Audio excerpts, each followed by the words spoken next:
법인의 달 8월입니다. 이 더운 여름날 왜 대종사님은 기도를 시키셨을까요? 참 많이 덥죠.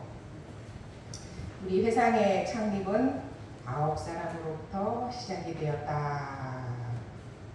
올해 8월 21일은 106주년이 되었습니다. 법인의 성사를 맞은 법인자 106주년인데요. 법인자를 맞아서 오늘 함께 기도도 올렸고요. 대종사님의 뜻을 받들어서 모든 사람이 물질에 끌리지 않고 물질을 사용하는 사람이 되어주기를 기도를 올리셨고, 나와 가족의 국한을 벗어나서 전 세계 인류가 물질을 바르게 선용할 수 있는 사람으로 거듭나기를 영원하시면서 그 간절한 마음을 온통 바치고 기도하신 그런 법인의 달입니다. 또한 대종사님께서는 이런 부인 선진님들에게 세상을 위해 죽어도 여한이 없도록 그 마음을 내시도록 만드셨죠. 그래서 법인성사는 대종사와 부인 선진님의 만남으로서 이루어졌다. 그리고 이 회상 건설을 위해 목숨까지 바칠 부인 선진을 만나셨기 때문에, 그리고 부인 선진님은 부처되는 공부를 알려주신 대종사님을 만나셨기 때문에 이 회상의 시작이 거기서부터 시작이 됐다라고 할 수가 있습니다. 우리 교도님들은 어떻게 여기를 오셨어요? 누구를 만나셔서 오셨어요? 만난 사람이 있죠? 그 소중한 인연이 있죠? 그 인연을 생각하면 어떻게 내가 저 사람을 만나서 여기까지 왔을까? 참 신기합니다. 네. 확률로 봤을 때 몇 프로나 될까요? 예, 불가에 맹구오목이라는 선어가 있어요. 맹구오목. 참 그 희한한 이야기인데요. 눈먼 거북이가 있답니다. 눈이 멀었어요, 거북이가. 근데 이 거북이가 100년에 한 번씩 물속에서 이렇게 살다가 100년에 한 번씩 숨을 쉬러 이렇게 올라온대요. 근데 눈이 멀었기 때문에 숨을 쉬려면 어딘가에 의지를 하고 숨을 쉬어야 돼요. 그런데 마침 그 바다에 판때기 하나가 떠다녀요. 근데 그 판때기가 가운데 구멍이 뚫어져 있어요. 그런데 이 거북이가 이렇게 올라와서 눈이 멀었기 때문에 올라오다가 그 판때기 구멍에 고개가 쑥 들어가는 확률이라는 거예요. 100년에 한 번 올라오는데 그 구멍에 목이 쑥 들어가서 숨을 쉴 수 있는 확률, 그 확률로 불법을 만난다는 거죠. 그래서 우리 교도님들이 여기 앉아 계신 거예요. 생각해 보세요. 아슬아하지 않으세요? 내가 어찌 그 사람을 만나서 그때 그 환경에서 그래서 여기에 지금 앉아있는가 생각해보면 그럴 확률로 여기 앉아있는 대단한 인연이지 않아요? 정수희님은 여기 왔다가 저만큼 가셨다가 다시 오셨어요. 어찌 그런 확률로 다시 오셨을까? 정수희님 무슨 마음으로 오셨어요?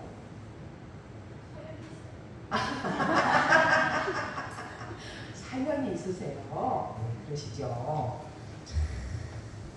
우리가 그 눈먼 거북이처럼 법이라는 구멍을 정확하게 만났기 때문에 이렇게 이 자리에 앉아있는 사람들이라는 것이죠. 인연 작복을 잘 했기 때문에, 내가 인연 복이 있었기 때문에 그분을 만났고 이 자리에 앉아있는 것이죠. 그래서 대종사님께서는 천덕품 27장에 부처님의 정법을 한 번 인연을 맺어주는 것만 하여도 영겁을 통하여 성불할 좋은 종사가 된다 하셨습니다. 부처님의 정법을 한 번 이렇게 만나게 해주는 것만 해도 영생을 통해서 성불할 수 있는 좋은 종자가 된다. 그게 뭔 말이에요? 종자가 되죠, 종자. 씨앗이 된다 했잖아요. 이 간단한 말씀 같지만 한 인연을 정법에 인도한다는 것도 굉장히 어려운 일이죠. 잘 안 되죠. 근데 그 사람은 나를 이렇게 인도를 했어요. 그죠? 그리고 그 사람은 나를 그냥 인도를 했을 뿐이지만 신심을 내고 이 법을 공부하고 한 것은 누구예요? 나예요. 어찌 내가 신심을 내고 마음 공부를 하고 이렇게 하고 있는가? 그 사람은 인도를 했을 뿐이지만 내가 공부를 하고 내가 법이 올라가면은 그 공덕이 같이 올라가요. 나만 올라가게 됩니다. 그래서 그 공덕이 이루 말할 수가 없다는 것이죠. 그래서 이 법을 만난 우리가 이 정법의 상에 신심을 바라고 올바른 신앙 수행을 해 나갔을 때 우리 법의 인연이 더 커지고 그 공덕이 무량해진다. 그래서 내가 먼저 이 공부를 하고 진리적 삶을 사는 것. 그래서 대종사님께서는 많은 사람에게 천만 가지 선을 장려해 주는 것이 급한 일이 아니다. 뭐가 급하다고 그랬어요? 무엇이 급한 일이에요? 무엇이 중요해요? 무엇이 중요해요? 무엇이 제일 급하다 하셨어요? 생각이 안 나죠. 천방가지 선을 장려하는 것이 급한 것이 아니다. 생멸 없는 진리와 인과보응의 진리를 믿고 깨닫게 하는 것이 가장 급한 일이다 하셨어요. 이제 생각이 나셨어요? 인과품에서 말씀을 주고 계셨어요. 그래서 우리는 이제 인연을 많이 맺었지만 어떻게 하다 보니까 같이 오는 인연이 있고 멀어지는 인연이 있고 잊혀져 버리는 인연들이 있어요. 살다 보면. 근데 법을 만났다면 끝까지 이 인연을 잘 챙겨야 되는데 챙겨야죠. 우리 마음도 안 챙기면 도망가 버려요. 없어져 버려요. 그러지 않아요? 하물며 내 마음도 없어져 버리고 도망가 버리는데 그 인연은 그냥 도망가 버리고 없어져 버리는 건 사실이잖아요. 그래서 챙기는 공부가 아주 중요하다. 인연도 잘 챙겨야 복을 받아요. 그래서 한때 곁에 있었던 도반들 아직 법회까지도 안 나오시는 인연들 잘 나왔지만 잠시 멀어진 인연들 챙기라고 합니다. 챙겨야 되죠. 왜 챙겨야 되냐? 교단에서 이제는 올해 안에는 무조건 챙겨야 된다. 발등에 불이 떨어졌어요. 제가 만든 게 아니고 교단에서 이렇게 해라라고 좀 보내준 거예요. 이렇게 법회를 빨아라고. 이거까지 다 보내줬어요. 제가 그대로 읽어주는 거예요, 지금. 2025년 10월 22일부터 11월 18일까지 대한민국은 5년마다 한 번씩 인구주택 총조사를 합니다. 그 중에서도 10년에 한 번 종교 인구 조사를 합니다. 올해가 종교 인구 조사의 해입니다. 그런데 전체 국민을 다 조사하지는 않습니다. 너무 돈이 많이 들죠. 너무 시간이 많이 걸려요. 그래서 전체 인구 중에서 20%만 표본 조사를 합니다. 전체 인구 중에서 20%를 이렇게 표본으로 내가 그 중에 표본이 될지 아무도 몰라요. 본인이 대상이 될지 누가 대상이 될지 아무도 몰라요. 근데 20%의 대상에 누가 들어갈지는 아무도 몰라요. 그 중에 기독교인이 될 수도 있고 오불교인이 될 수도 있고 다 될 수 있어요. 그죠? 근데 누군가가 대상이 되면 그 사람의 종교를 조사를 한 거죠. 그런데 이 원불교가 목표를 20만으로 잡고 있어요. 20만. 그래서 그 20% 안에 원불교 교도가 당신은 종교가 있습니까? 했을 때 네, 있습니다. 무엇입니까? 원불교입니다. 라고 대답을 하면 좋겠다는 거죠. 20만. 근데 왜 그렇게 얘기를 해야 될까요?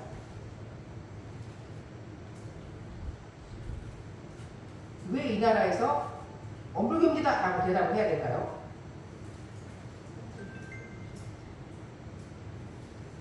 나라는요, 정책이라는 걸 세워요. 그렇죠?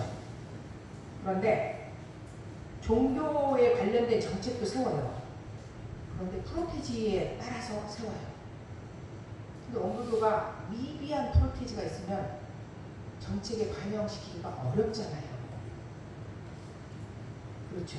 그리고 그 정책이 세워지면 예산이라는 것과 지원이 달라져요. 프로테이지에 따라서. 데이터에 바탕을 해서. 그리고 원불교는 대사회적으로 상당히 그 평판이 좋아요. 왜? 사심없이 세상을 위해서 일한다라는 평판이 돼 있어요. 대사회적으로 불공도 잘하고 그런 어떤 편파적이지 않다라는 이미지가 많이 돼 있거든요. 그렇기 때문에 어떤 지원도 좀 많이 주고 싶고 예산도 많이 주고 싶은데 이 데이터가 조금밖에 안 나오면 주고 싶어도 못 주는 거예요. 그렇기 때문에 이 대본의 불공 기간이 좀 돼야 되지 않는가. 데이터가 좀 많이 나와야 지원도 많이 받고 정책도 수리비를 많이 받아서 이렇게 대사회 불공을 할 수 있는 그런 기회가 되고, 여기서 주위 인연들을 잘 이렇게 봐가지고 내 주변의 모든 인연들이 표본조사 안에 들어가게 되면 종교가 없더라도 그래도 종교를 혹시 묻는다면 그래도 앞으로 종교를 묻는다면 그래도 원불교라고 대답을 할 수 있고 앞으로 원불교를 믿고 싶다라고 대답할 수 있도록 불공을 하고 챙겨보시라. 이번 기회에. 그리고 멀어졌던 인연들을 한 번은 챙겨보시라는 거죠. 그동안에는 좀 챙기려니까 뭐 핑계도 없었고 뻘쭘하고 그렇잖아요.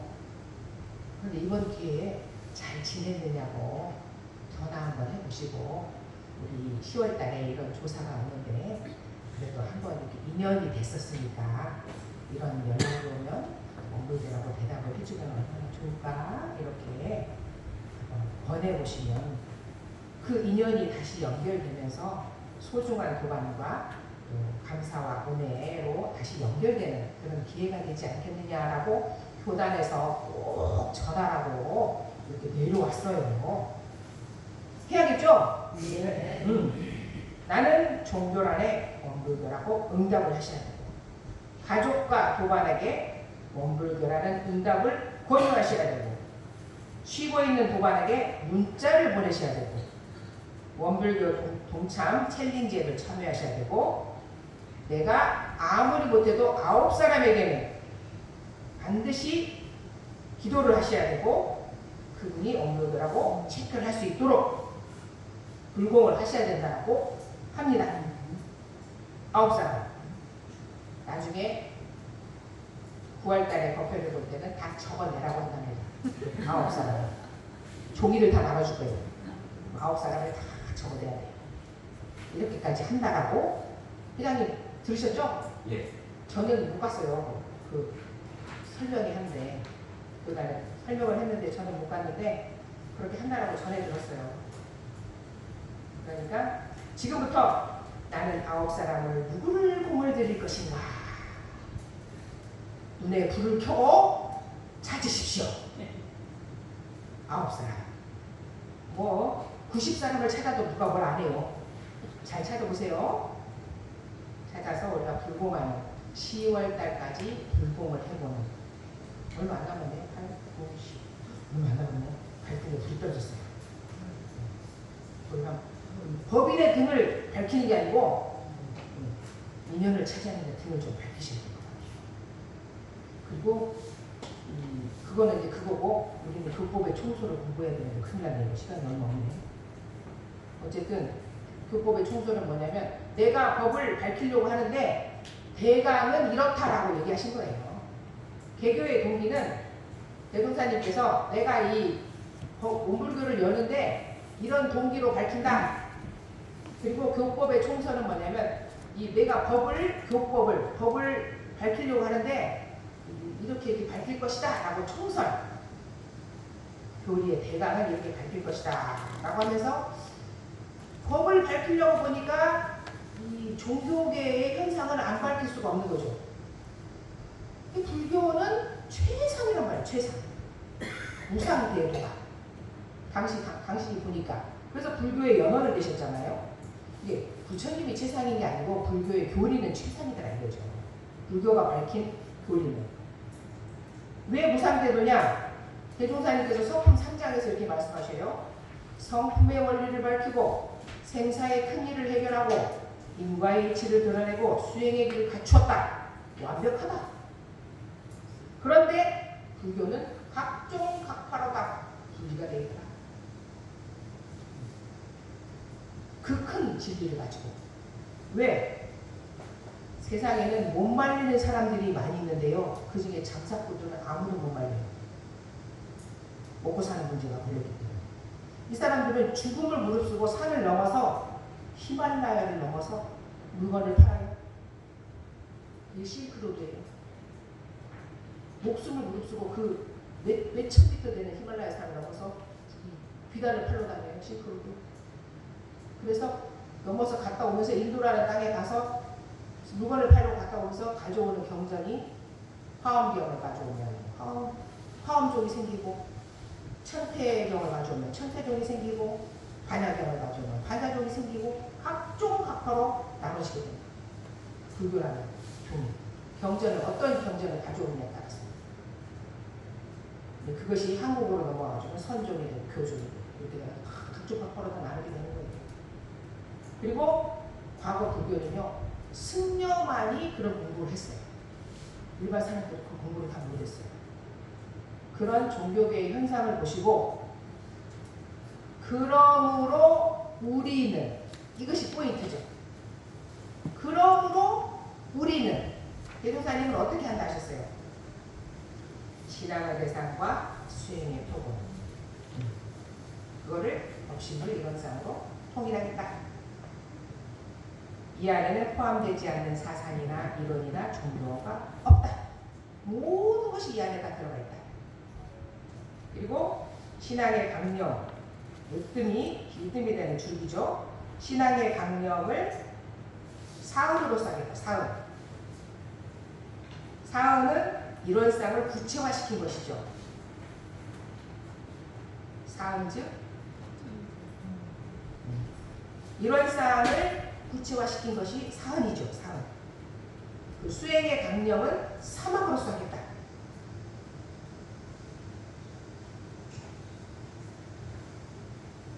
그래서 모든 종교의 교지 근본이 되는 취지죠. 종교를 통합 활용해서 광대하고 원만한 종교의 신자를 만들겠다. 그게 교법의 총설의 핵심이에요. 그러므로 우리는 그래서 세상의 문제, 종교의 문제, 시대의 문제, 종교 내부의 문제를 다 지적하시고 어떻게 해결할 것인가까지도 방법까지도 제시해 놓으십니다. 어불교 교법이 가야 할 것까지도 방향까지도 제시해 놓으십니다. 교법의 총설에서 다 풀이해 드렸어요. 제가 그래서 오늘 나가셔가지고 회화를 하시는데 이웃 종교인들과의 만남에서 우린 어떤 표준을 가지고 소통하면 좋을지 얘기해 봅시다 라고 하셨는데 우리 교수님들은 다른 종교인들이 본인의 종교가 최고다라고 얘기하면 대체로 가만히 계세요. 그렇죠. 우리 종교가 최고다 소리는 잘 안 하세요. 왜? 우리는 원만한 종교를 신앙하기 때문에. 그렇지 않으세요? 왜? 다른 사람들이 자기 종교가 최고다라고 하면 그래 그게 최고일 수도 있지. 대종사님은 다 통합하셨어. 그냥 받아들이고 계시니. 그런 표준을 갖고 들으시지 않으신가? 그런 생각을 많이 해보고요. 이 종교와의 갈등 관계 속에서 광대하고 원만한 종교의 신자의 중독성을 느낀 적이 있는지, 그러한 신자가 되기 위해 어떤 행동과 신법을 표현하고 있는지 이야기해 봅시다 라고 하셨는데요. 제가 사회에서 하는 엄청나게 돈을 많이 준 교육을 이렇게 받으러 가잖아요. 가서 가만히 듣고 있으면 결론은 뭐냐? 아유, 우리 정조 속에 다 들어있는 말을 저렇게 풀고 있네. 아유, 어서 가서 교정 공부나 해야겠다. 그래요. 그런 느낌이 들더라고요. 나는 그 많은 돈을 들여서 여기 와 있어. 여기 와서 이 말을 다 듣고 있으면 결론은 뭐냐? 교정 속에 있는 말이 다 들어있는 말이구나. 이렇게 결론이 나는 걸 많이 느끼고 배우러 안 가기로 했어요. 왜 아까 외지는 좀 멀리 해야겠구나 이제. 그냥 여기 있는 공부랑 열심히 해야겠구나 이렇게 결론을 내고 이제는 안 배우러 가거든요. 우리 교장님들도 이 어떤 행보가 신법을 표준하고 있느냐, 다른 사람의 말을 다 듣고 내 마음자리, 내 공부자리로 돌아오는 신법을 가지셨다면 공부를 잘하고 계신다라고 저는 생각하고 이 회화를 하시면 어떨까라는 생각을 해봅니다. 마칩니다.